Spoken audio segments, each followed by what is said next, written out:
Okay, hey, welcome back. This is Calc 2, and I'm reviewing for my second test.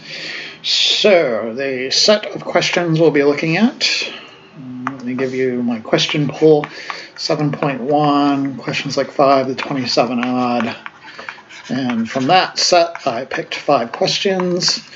7.2, looking at questions like 5 to 35 odd. From that set, I picked 4 questions. 7.3, looking at things like 3 to 25 odd. And from that set, I picked another 4 questions. And finally, 7.4, we're looking at 7 to 19 odd. And from there, I think I just picked 2 questions. Okay. In particular, for these guys, I only did X and Y axis rotations only.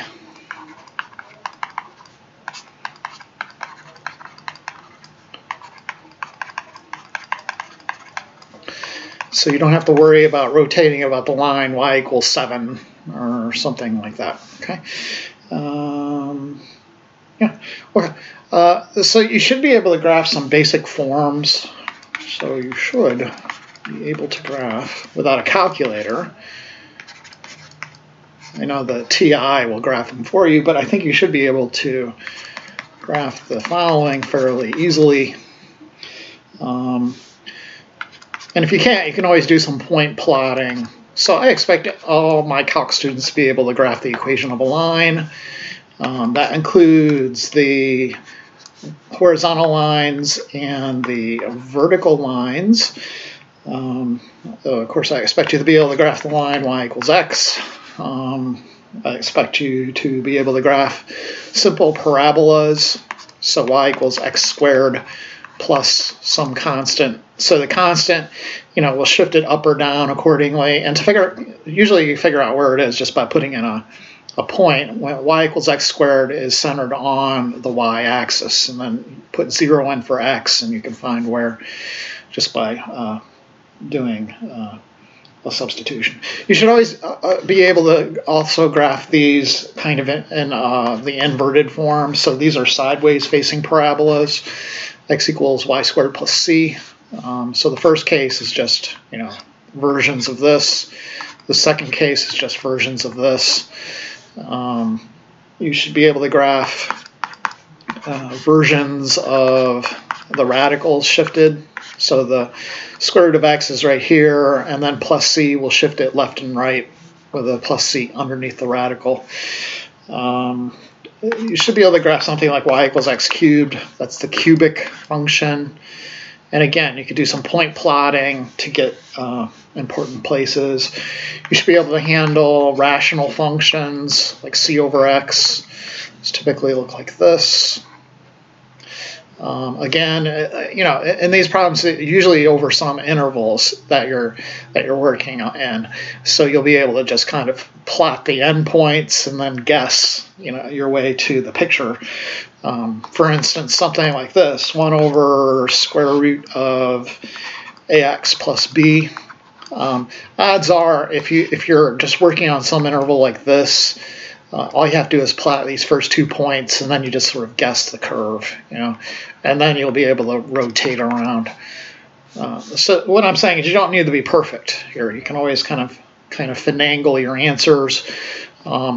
If you have a situation where you have 2 curves and you're like, which one's on top and which one's on the bottom, all you got to do is take a point in here and kind of put that into your calculator and figure out which one's on top and which one's on the bottom. You still have to worry about the endpoints. You'd have to solve for the intersections. But anyways, I would expect you guys to be able to graph any of these by hand. I know that we've become super dependent on calculators. It's going to happen. It's like, don't ask me to ever use an oven, right? I use microwaves, buddy. So I get it. But I expect you to have a basic idea of, like with microwaves, I know if you put something in there, it's going to get hot. With the equation y equals mx plus b, I know that's going to be a line, right? So I expect you to know kind of the basis. Okay, so anyways, that weirdness being said, and out of the way, let's go ahead and look at some of these problems. Oh no. What did I do? Okay, so, okay, we're good. All right, so I took these from the book, from the question pools, and this is kind of the difficulty you'll be dealing with on the test. So number 8, they want you to write the integral but not evaluate it. So there may be like 1 or 2 of these on the test. So they give you y1 is x squared, y2 is x cubed. So it's kind of one of those, you should know how to draw x squared and sort of x cubed. There may be some question as to what is on top and what's on the bottom. Anyways, they're both going to go through 0, 0, and they're both going to go through 1, 1. Right? So here's y equals x squared. And then the question is x cubed above or below the thing? One way you can kind of finagle the answer to that question is just by plotting some points, right? So let's try that again. So y equals x squared, 1, 2, 3, 4. At 1, it's at 1. At 2, it's at 4. And then on the other side, it's going to go like this. So there's no intersection over here. It's just the question is it going to go like this? Or is it going to go, oh, that's a terrible picture, I apologize. Or is it going to go like this, where it kind of goes over top of it and then comes out? So that's kind of the question, right? Okay, so what I'm saying is do some point plotting. So you can plug 1 into for x squared and you get 1, 1. Plug 2 in the x squared and you get 4. So you know that your parabola is going through here. Then you can go x cubed, right? So you know x1 in there is going to be at 1 as well. At 2, it's going to be at 8. So 1, 2, 3, 4, 5, 6, 7, 8.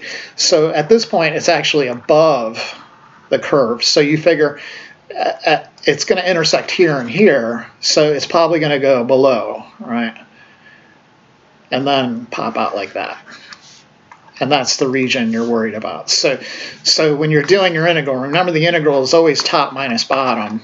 In this orientation, the Riemann man is going in this direction. So the top curve, in this case, is the x squared, and then the bottom curve, in this case, is the x cubed. So your integral, is going to go from 0 to 1, x squared minus x cubed dx, and you're good to go. Okay. If you get really worried, you can always do a test value in here. So maybe put 1/2 into each equation and see which one's taller at that point. So, the x squared is going to give you 1/4. The x cubed is going to give you 1/8. So the x cubed is going to be below the bottom curve. Okay, so you can, you don't need to have all these graphs memorized at this point. If you become a teacher, well, yeah, that's one of the hard parts about being a teacher. You kind of have to know all this stuff. But there's ways around it. Okay, you can always do test values and stuff like that. Okay, so all they wanted to do is get you to set it up. For the bounds, in this case, I could tell by the picture. If you don't have the picture there with you, and you didn't do all the points, so you just set the equations equal to each other and solve. So, x cubed minus x squared is 0, and then take that guy, you can factor out an x squared, and you have x minus 1 is 0. So you have x is 0, and then x is 1 as your 2 intersection points. So you see that reflected in my integral. Okay, from that point on, then you're going to have to kind of evaluate probably after you get through some problems like that. So let's take a 17. F of x equals x squared plus 2x, and then g of x equals x plus 2. Sadly, this isn't one of the kind of standard, I can draw it like this and then just shift it up and down. This is actually, its vertex is not at 0, right? But there's other ways to get the vertex. You can use the vertex formula. So the h coordinate is negative b over 2a. And then for the k coordinate, the y coordinate, you just plug that back into the equation. The Calc 1 trick is to take the derivative. So f prime of x is 2x plus 2 and set it equal to 0. And essentially what you're doing is looking for the critical number, right? So negative 2, and then x is negative 1. And then plop that back into f of x. So f of negative 1 is -1 squared plus 2 times -1, which of course is 1 minus 2, which is -1. So your vertex is at -1, comma, -1. The critical point is -1, and that tells you kind of you either have a max or a min there. If you plug it into your formula, you'll get the y coordinate of that. In this case, it's a min, right? But anyways, there's the vertex. You probably want to get some intercepts, the x-intercepts. So you just set it equal to 0. So you can factor out an x, and you get x plus 2 is 0. And you get x is 0, and x is -2. I don't think I put any of that kind of equation on the test, or mostly you can just shift them around and get your picture, but I could be mistaken because I don't remember what I did on the test. I mean, I'm pretty sure these are the only graphs you're going to see, but there could be one or two kind of curveballs in there. I'm not sure. So anyways, again, you can always do some little point plotting and kind of finagle your answer. All right, so the other guy is just a straight line with y-intercept at 2. Remember, it's always mx plus b. M is a slope, and b is your y-intercept. Okay, so that's going to be at your location 0, comma b. Anyways, let's get a picture going. Right, so 0, -2, -1, -1 is there, so there's our parabola in all of its glory. X plus 2, the y-intercept is at 2, and the slope is rise over run, right? It's 1 over 1. There's a 1 in front of the x. If I go in the reverse direction, it's down 1 over 1, down 1 over 1, so I kind of already have one of the intercepts sitting right there. But you need both intercepts anyways, the x-coordinates in particular. So you set the two equations equal to each other and solve. So you got a quadratic equation going on here. So plus x minus 2 is 0. So x, and we should get -2 as one of our zeros, right? So x plus 2 will be one of the factors, and then x minus 1. So that gives us x is -2 and x is 1. And then we slap that onto our integral. So -2 to 1. And top minus bottom, the top curve is the line. So remember our orientation. Riemann man is going in this direction, collecting up all those rectangles. So the top of the rectangle is x plus 2. The bottom of the rectangle, x squared plus 2x. And then we have a simple integral to stomach. Okay, so let's try that integral. Simplify it, please. Simplify it first. So we have 2 minus x squared dx. Integrate.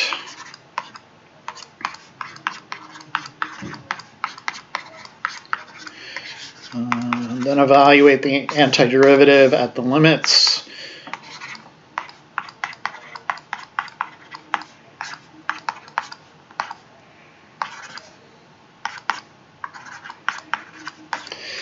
And then looks like we need some common denominators here. 6, so 3, 6, that's a 2, 6, that'll be a 16. You have 2. -3, -2, and then -16. I mean, -21 over 6, which is the same as 7 over 2, -7 over 2. Then minus -6, which is plus 6. So 8 minus 7 over 2, which is 16 halves, minus 7 halves, which is 9 halves. Moving on. There'll be these horizontally oriented kind of problems where everything's in terms of y, or you're going to have to put everything in terms of y. So this one's pretty simple. F of y equals y squared. G of y is y plus 2. So they're giving you everything already set up. X equals y squared is a sideways parabola, vertex at 0, 0. Note your orientation for your Riemann man. It's going this way. The x-intercept this time is 2, and then there's a slope up 1 over 1. So I mean, I don't know exactly what it's doing, but I know it's going up like this in that direction. And so we are looking for the area of that region. So I'm going to need these the y coordinates of those 2 points there. So you set the 2 equations equal to each other. And then you factor. And you get y is 2, and then y is also -1. It kind of looks like, yeah, we nailed it. All right. Drop that into your integral now. So -1 to 2. The top curve is the line, y plus 2. The bottom curve is y squared.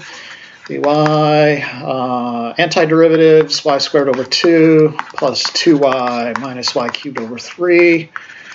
And then we evaluate the antiderivative. So plug in 2, I get 4 halves, which is 2, plus 4 minus 8/3 minus 1 halves minus 2 plus 1/3. Looks like we need some common denominators again. Maybe a 6, right? So 16 sixes, 3 sixes, and 2 sixes. So 6 minus -2, 6, 7, 8. And then 16, 17, 18, 19, 20, 21 sixes. So 8, that looks exactly the same as last time. 7 halves, which is 16 halves minus 7 halves is a 9 halves. Same answer. Okay? Okay, great. So top minus bottom. Okay? Okay. Very important stuff. You'll be doing that a lot later in Calc 3. This is kind of more of an introduction to Calc 3, in my opinion. Probably teachers would. How dare you say that? All right. 7.2 is beginning with rotations, and it's especially the shell method and the washer method. Okay, so let's look at 13. I promised to only put x-axis and y-axis rotations on the test. There weren't any of those problems where there's like first do a rotation about the x, then about the y, and then about the x equals. So there's no like 5-part problems. They're all just 1 part. In this problem in particular, though, there are several parts, but I'm not going to do that to you on the test. So anyways, let's go ahead and go through this. First, the x-axis rotation, and I want to draw this thing. So square root x function kind of looks like a sideways parabola. In fact, it is. It's just the top half of, or the top branch of a parabola facing sideways. Okay, so anyways,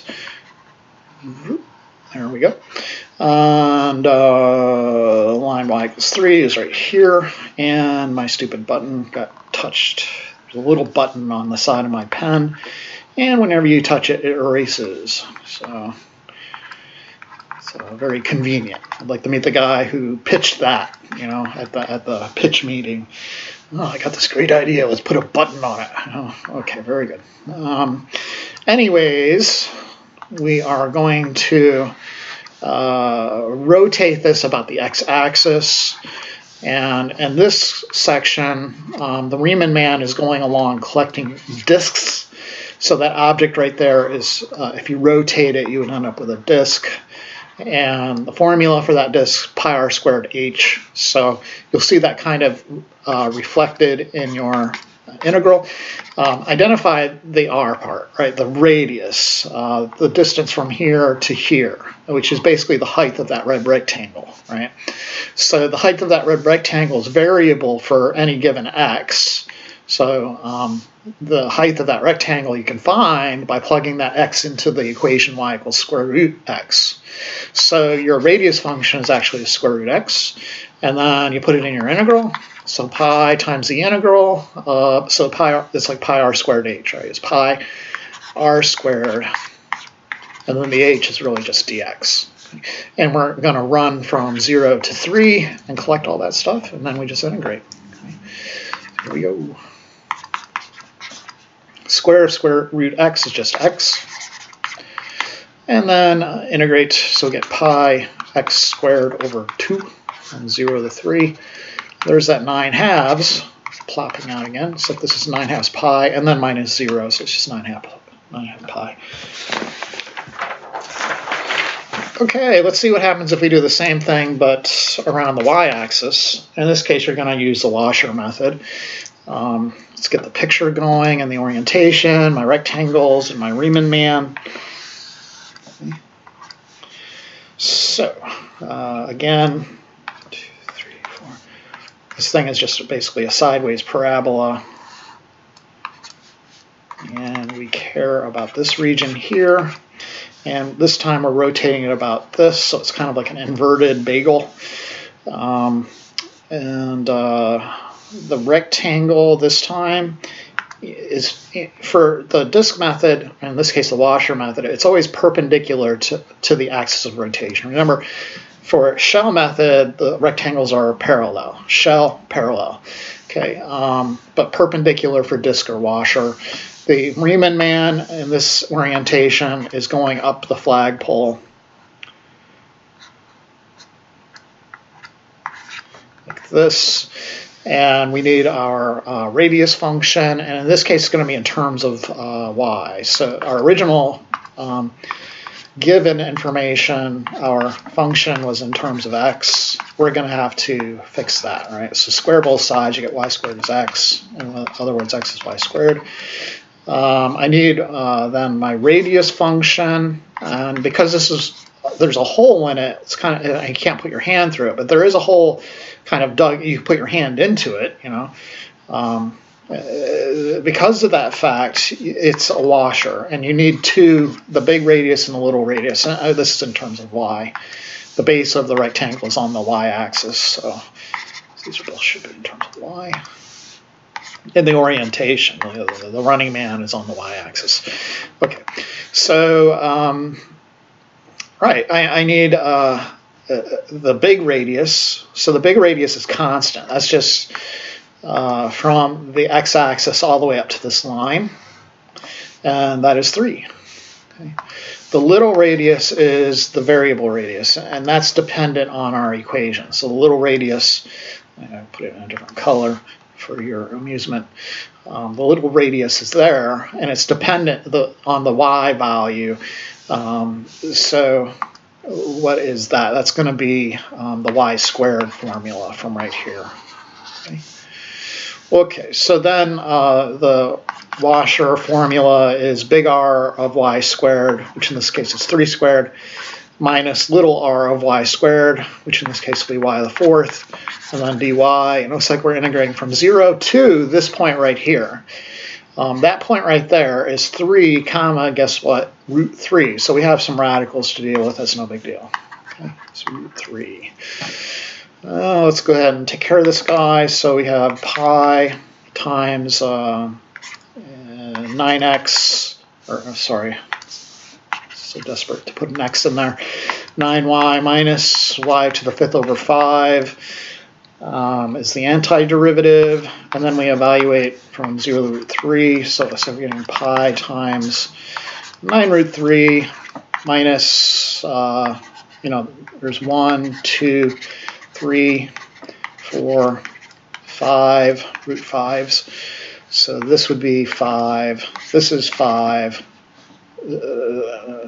Root 3, sorry. These are all root 3s. Sorry. Oh, jeez. Carried away. So root 3 times root 3 is 3. Root 3 times root 3 is 3. And then there's an extra root 3 left over. So that would be 9 root 3 over 5. Find a common denominator of 5. So you get pi times 40 root 3 over 5 minus 9 root 3 over 5, and then that equals, what does that equal? That's a 45, not a 40, first off. That'd just be pi times 36 root 3 over 5, and that's it, right? So we could rewrite it 36 root 3 over 5 pi. That'd be your answer. Okay, let's move on to one more of these, and then we'll go on to 7.3. So this is number 25, and we have one of those weird square root, 1 over square root functions, which I suspect you wouldn't have an idea how to plot, but actually you can just, because of the limits, you can just do some points and kind of guess at it. Okay, so we want an x-axis rotation. Okay. Right, so let's take a picture. 1, 2, vertical line there. Y equals 0 is the x-axis. We want to rotate on here. And then for this picture, because we know we're kind of in just this region, all you need are the endpoints on x equals 0 and x equals 2, right? So plug in x equals 0 into this formula and you get 1 over square root of 3 times 0 plus 5 is just 5. So, you know, it's going to be, I don't know where it is, somewhere like here. So that's at 0, 1 over root 5. And then at 2, y of 2 is 1 all over the square root of 6 plus 5 is 11. Okay, 1 over square root 11 is going to be less than 1 over square root 5. If you increase the denominator, it decreases the overall magnitude. So it'll be less. I don't know where it is, but I can just guess, right? It doesn't really matter that much. So this will be 2 comma 1 over root 11. And then for the picture, again, it doesn't really matter, is, you know, there, hey. All I care about is making sure I get the right region, knowing what's on top and what's on bottom, and getting the right rectangle and all that jazz.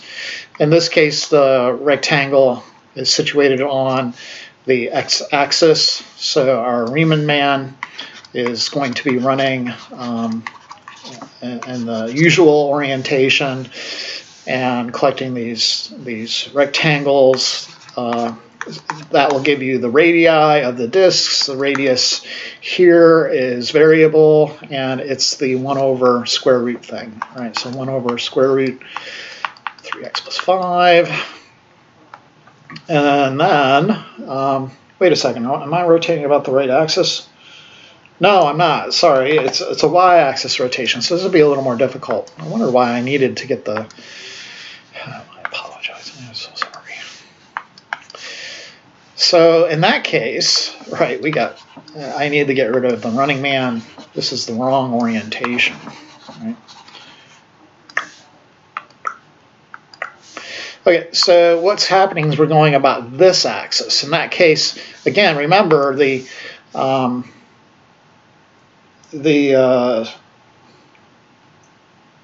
wait a second. No, I was right the first time. Oh my gosh.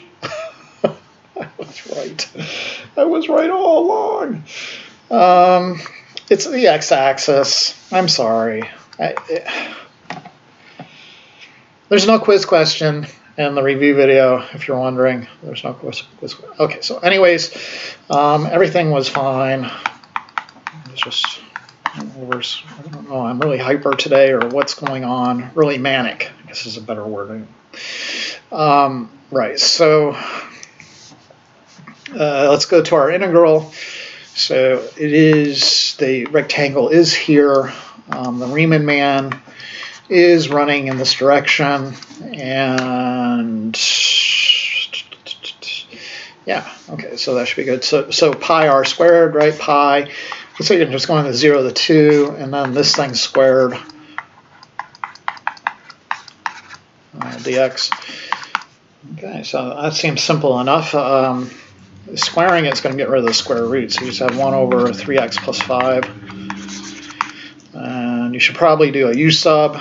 You're going to end up with a 1/3 fraction. It's going to be a ln, but let's go ahead and do it.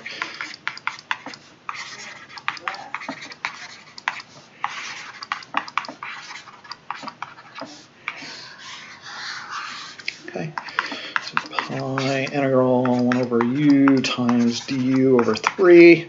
Factor out the 1/3, so you get pi over 3 integral 1 over u du. That's a natural log, so pi over 3 ln absolute value of u. Evaluate. Back sub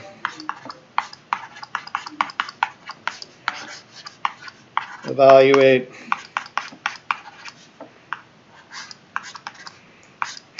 Plug 2 in there, you get 11. Minus plug 0 in there, you get 5. Absolute value of 11 minus 5 is absolute value 6. Absolute value 6 is... Oh, I screwed that up. I don't know what's wrong with me today.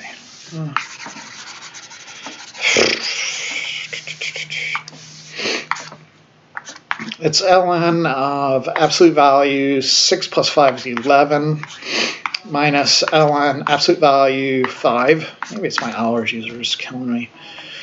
I don't know.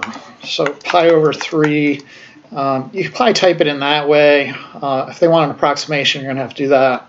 Otherwise, you can use the quotient rule to rewrite this as 11 over 5. You can combine those two natural logs. Absolute values go away because the absolute value of 11 is just 11. Absolute value of 5 is just 5. And then, yeah. Okay. Let's move on, shall we, to 7.3, and we're talking about the shell method. The shell's rectangles are parallel to the axis of rotation. So let's look at number 6. We have one of our funny square root. No, this is a parabola. Y equals 3, x equals 0, and a y-axis rotate. Okay. So first I'm going to draw the thing. It's kind of a, what is this? It's kind of a smushed parabola shifted up 1. So its vertex is going to be right here. If you plug in 0, you get 1. So plug in 1 and see what you get. It's 1/2 plus 1 is 3/2. Okay, so you're going to be about right here. Plug in 2, you get 4/2, which is 2 plus 1 is 3. It's about right here. One of the lines is y equals 3. The other one is x equals 0. That's the y-axis. So the region we're worried about is this region here, and we are rotating it about the y-axis. Okay, the shells are parallel, so our little shells will look like this. And our Riemann man will be collecting those guys running in that direction. For shells, you need the radius function and then the height function. And again, like I mentioned in the beginning of the video, I'm not doing any non-axis rotations, so it's either y-axis or x-axis. The radius then in those cases will always either be x or y, depending on where the base of the rectangle is. Here it's, positioned by the x variable, so x for radius. The height then, a little bit more work, right, because it's a difference. It's a difference between this rectangle and this rectangle for that particular sort of x sub I value here for this particular red rectangle. Okay, so the blue rectangle is constant. No matter where x sub I is, it's just 3. And then the little rectangle is variable and based on the parabola. So you'll be subtracting away 1/2 x squared plus 1. And then the formula for shell, which of course you have to have memorized. I'm not giving you any notes or anything. 2 pi pH dx. Okay, so pH levels, I guess you could think of. So that's going to be x times 3 minus 1/2 x squared minus 1 dx, and we're going from apparently 0 to 2. Okay. If you're not sure, you have to set the equations equal and solve. So 3, I'll go ahead and do it. Multiply by 2. Subtract 6. Yeah. Plus 5 plus 2, so 2, yeah. Simplify. Simplify the integrand, please, please, please. In this case, we'll have 3 minus 1 is 2 minus 1/2 x squared. Then you're distributing. So you get 2x minus 1/2 x cubed. Then you're anti-differentiating.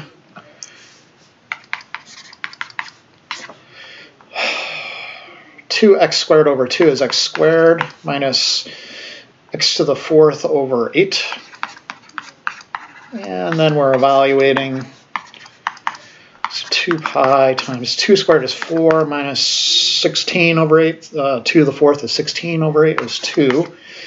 And then minus 0. So you plug in 0 until all that will just be 0. So you got 2 pi times 2, which is 4 pi. Okay. All right. Let's look at one more shell. So this is y equals 1 minus square root x. Y equals x plus 1, and y is 0. And we want to do an x-axis. Rotate. Oh yeah. So the first guy, let's take a look. Square root x is like that. Negative square root x is going to drop you down here. And then 1 is going to shift you up here. So it's going to be this guy. X plus 1 is a line with slope 1 going through the y-axis. Y equals 0 is just the x-axis, so it's this region we want rotated about the x-axis. We're doing shells. Shells are parallel. So here's one of my rectangles for my shell method, and the orientation then, the Riemann man is going up the flagpole.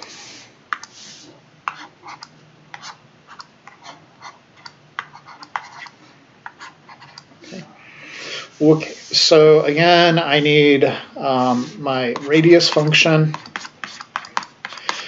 and then I need my height function, and it looks like I'm going to need to change everything in terms of y. So you need to kind of find the inverse of this, find the inverse of this.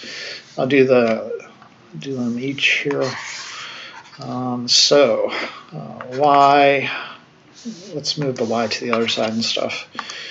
So we'll have square root x equals 1 minus y, and then square both sides. X equals foiling 1 minus 2y plus y squared. Okay. That's the top curve, because these rectangles are going to be a difference of these two curves to get that height, right? So it's going to be 1 minus 2y plus y squared minus the other guy. So solving sort of, quote unquote, for that inverse, y equals x plus 1, move the x over, no, move the y over, right? No, move the 1 over. Okay, and then we dump that into our integral. pH is y times, and we want to simplify here, so we have to distribute, and we'll get 1 minus 3y plus y squared plus 1, so 2 minus 3y plus y squared. Oops.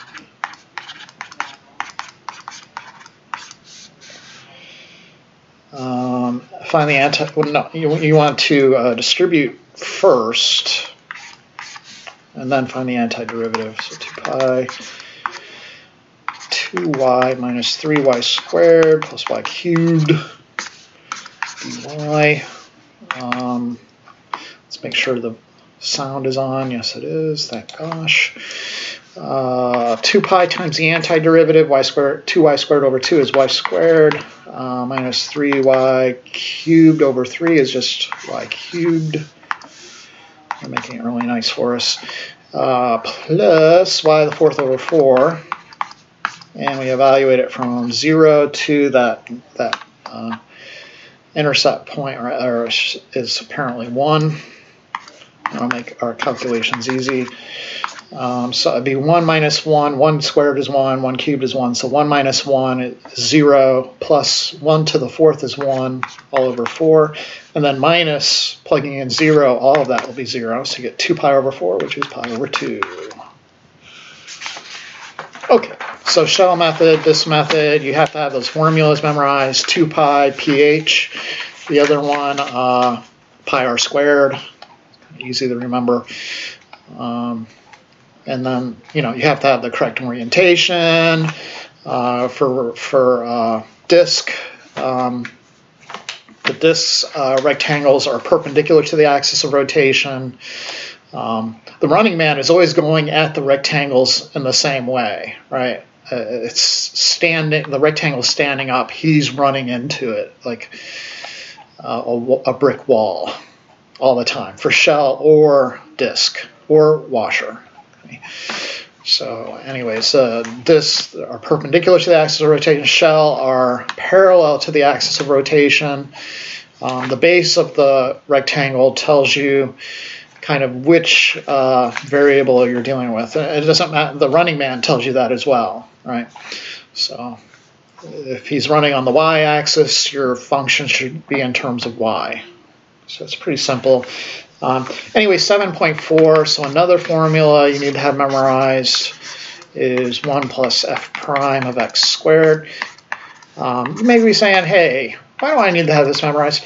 Actually, when I went to grad school, they gave you another SAT test. So you have to take like another SAT just to get in the grad school. And when I went to take it, it was still on paper. I don't know if they do it by computer or not yet. But when I took it, it was on paper, and I could see through the top page of the paper. You have to wait and open it with your pencil, open the booklet. So I could see through, and guess what the question was? It was an arc length question, and they expect you to have this formula memorized. I was like, oh my gosh, I memorized that stupid formula. So anyways, here I am. Okay. So anyways, or some arc length. I didn't do any surface area problems. I hope you're not disappointed. But number 9, y equals 2/3 x to the 3/2 plus 1. We want to know the length of that curve going from 0 to 1. Okay, so I need a derivative. Bring down the exponent. Subtract the old exponent by 1. The derivative of 1 is just 0, so this will end up being x to the 1/2. And then you dump it into your arc length formula. There's really nothing to it. Square root of 1 plus x to the 1/2. You make sure you gotta square it.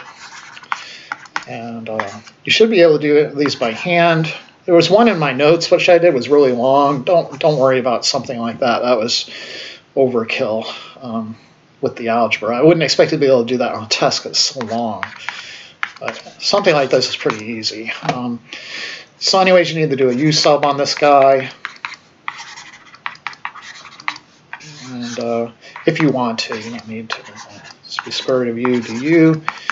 That will be u to the 3/2 times 2/3. And we have to evaluate x sub 1 plus x to the 3/2 from 0 to 1. So this will be 2/3 times 1 plus 1 to the 3/2. So 2 to the 3/2, what is that? That's 3 square roots, right? So these guys will be 2 square root 2. So what do we have? 2 square root 2, and then minus, if you plug in 0, that would be 1 to the 3/2. 1 to the 3/2 is just 1. Okay?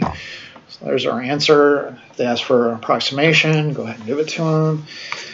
Number 15, this is a trig one. This one definitely won't be on the test, but it's not a bad idea to look at it.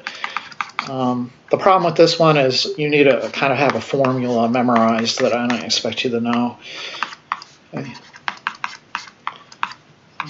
You still need the arc length integral memorized. Anyways, let's take a look at this. So y prime is 1 all over sine x times the derivative of sine x is cosine x, and then cosine over sine is cotangent.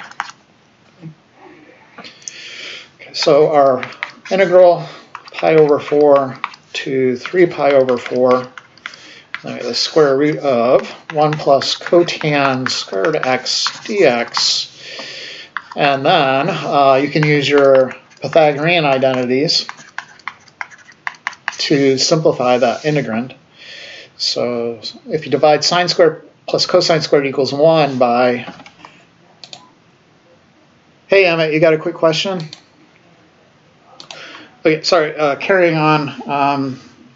Where were we? S is the integral of pi over 4 to 3 pi over 4, and square root of 1 plus cotan squared x dx. And I'm going sine squared, cosine squared, 1. Divide through by sine to get 1 plus cotan squared equals cosecant squared. So we're replacing 1 plus cotan with cosecant squared. X dx. And then you could get rid of the square root and the square symbol. Cosecant x dx. And then this is why I wouldn't put it on the test, because you need to know the formula for this. It's negative ln. It's a lot like the secant formula, if you remember that. The secant formula is positive ln absolute value secant plus tan. This is negative ln absolute value cosecant plus cotan. So they have kind of the same form, but I wouldn't put it on the test because I wouldn't expect you to know that or have it memorized at this point. So anyways, evaluate on your limits. So we're getting negative ln cosecant is the same as 1 over sine. Sine of 3 pi over 4. Remember that 1, 2, that's in the second quadrant. Sine is positive. So it's going to be 1 over root 2 upside down. So that would be root 2. Cotan is going to be negative 1 in that quadrant. And then minus negative ln absolute value. Plug in pi over 4. You'll get a root 2 again, but then a plus 1 on the cotan part. So what are we getting? Ln of root 2 plus 1 minus ln of root 2 minus 1. And then if you want to, you could rewrite that in a nice compact form using the quotient rule. Root 2 plus 1 over root 2 minus 1, and get an approximation if you need it. Okay, so that's the big and the small of it. I put 15 questions on the test, and it'll be like last time. So hopefully you're acclimated to our process at this point. It's on WebAssign again. This will be then we'll be doing tests, just normal written tests. Excuse me. Yeah, so hopefully that'll do it. Well, thanks for watching. We'll see you next time.